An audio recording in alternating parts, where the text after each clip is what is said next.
Hi, my name's Birrell. I work for Nairn's Oatcakes in Edinburgh. I'm the export sales manager. We have two sites here in Edinburgh and Scotland, and I handle all of the sales outside of the UK. We turn over around £30 million, about 10% of which is export sales, and we have around 210 people working across our two sites. We find partners and distributors in lots of different ways for overseas markets. It tends to be a traditional route to market that we have in most markets, so we use a standard route to an importer distributor who then supplies sub-distributors and retailers. In the past, we used trade shows a lot, and they were quite useful at the time to find different distributors in different markets, in lots of different markets. We've tended now to hone that back, and we do an awful lot more targeted approach. We found that trade shows were good for lots of people coming to see us, but we couldn't really target people specifically. So we do that a lot more now, using secondary research, a lot of network contacts, people who are already distributing to that market, for example, so contacts within the industry, SDI, DIT, Chamber of Commerce, and those are really useful contacts to try and sort of minimise the number of, or shortlist the number of distributors that we're looking at. And then also just being in market is absolutely essential. We tend to have a short list, and then after that short list we'll go and interview people and make a decision at that point. So it's an awful lot more targeted now and proactive, rather than waiting for people to come to us. So I think much of my role and the team's role is to build relationships with our partners. That can be really difficult when people are really far away and they're on the other side of the world. So although sales is a component of our business and what our roles are, it's primarily in building relationships, because the more and the better relationship you have, the most trustworthy relationships you have, then we remain top of mind and we remain an important part of that company's business, and that's absolutely essential. Building that relationship via visiting the market is crucial. Also regular calls, regular updates via regular telephone or Skype, and not just everything over email, and I think that's absolutely essential. So our traditional range of products are oatcakes, and that can be quite a challenge for a lot of consumers and buyers, in fact, in overseas countries to understand what an oatcake is. I have had comments that we feed them to horses. Why would we want to feed them to consumers? So I think there's a big education process, and that can be time consuming. That can be quite challenging in overseas markets, especially where there's a language barrier.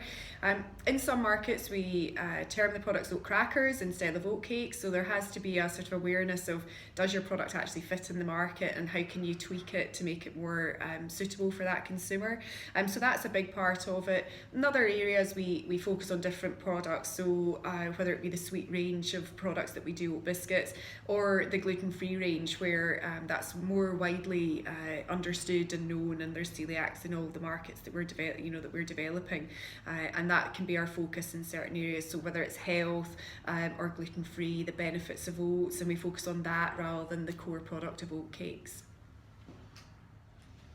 There's lots of challenges to overcome in overseas markets, and I think one of the main ones is picking the right distributor. So where you're finding the right partner in market, and where we haven't found the right partner in market, it takes a long time to come out of that and sort of disentangle yourself from that distributor. So I think making the right decision at the beginning is obviously the best thing that you can do. The more research and research you can do in advance, the better. But I think that's where we've now put in place really robust criteria. There's a really robust process for us picking distributors, and first picking a market and then picking a distributor, and that's helped us negate some of that risk and mitigate some of that risk, and try to pick the right partners and not have to go through that process of trying to change down the road, when that can be quite challenging.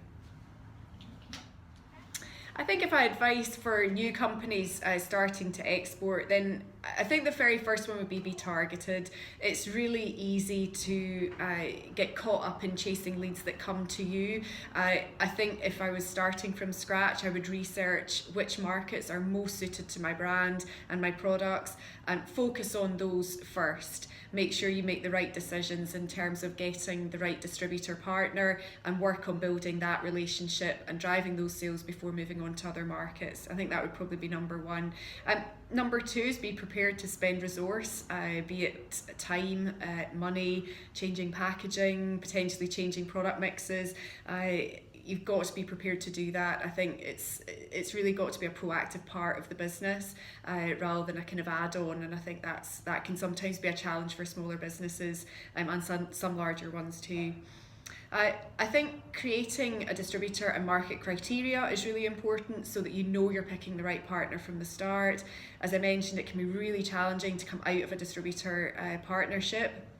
It can cause a lot of issues in the market, lost sales, lost distribution. That can be very hard to get back. So I think making the right decision at the beginning is obviously ideal, and the more you think about that in advance and put that criteria in place and that process in place, the easier that becomes.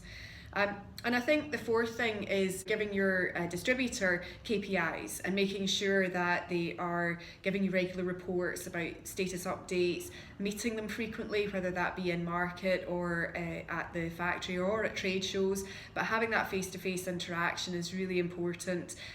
Helps to build that relationship, but I wouldn't be afraid to give them KPIs, give them their targets and make sure they stick to them, and they have to report against that. I think that's really important as well.